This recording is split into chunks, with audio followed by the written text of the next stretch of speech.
শিলচরের মানুষ এবার নতুন মুখ চাইছেন।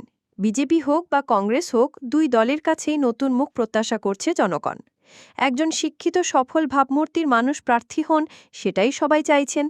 সেই হিসেবে এবার শিলচরের বিজেপি টিকিটের প্রত্যাশীদের মধ্যে যে নাম সবচাইতে বেশি চর্চা, সেটা হলো বিশিষ্ট সমাজকর্মী ব্যবসায়ী বিবেক পোদ্দার। বিজেপির নতুনদের মধ্যে বিবেক পোদ্দার উচ্চশিক্ষিত এবং সফল ব্যবসায়ী। সারা বছরে বিভিন্ন সামাজিক কাজকর্মে তিনি জড়িয়ে থাকেন। বিজেপির বিজনেস কোঅর্ডিনেশন কমিটির তিনি কো-কনভেনার। রাষ্ট্রীয় স্বয়ংসেবক সংঘের সঙ্গেও যুক্ত। বিশেষ করে বেকার যুবক যুবতীদের শুধুমাত্র চাকরির ওপর নির্ভরশীল না হয়ে আত্মনির্ভর করার জন্য তিনি বিভিন্ন প্রকল্প নিয়েছেন। একটি ভিন্ন ধারার দৃষ্টিভঙ্গি নিয়ে শিলচরের উন্নতির জন্য তিনি আগামী ২৫ বছরের একটা রোডম্যাপ তৈরি করতে চান।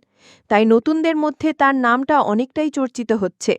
তুলনামূলকভাবে নতুন মুখদের মধ্যে তার নামই বেশি চর্চায় আসছে।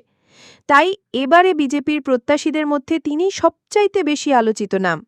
শিলচরের বিশিষ্ট ব্যবসায়ী প্রতিষ্ঠান পোদ্দার টয়োটার তিনি স্বত্বাধিকারী। শিক্ষাগত যোগ্যতা বিএসসি ও এমবিএ। একজন উচ্চশিক্ষিত সফল ব্যবসায়ী, এই ৩ গুণের সমাহারে তিনি অবশ্যই এবার একজন শক্তিশালী বিজেপি টিকিট প্রত্যাশী।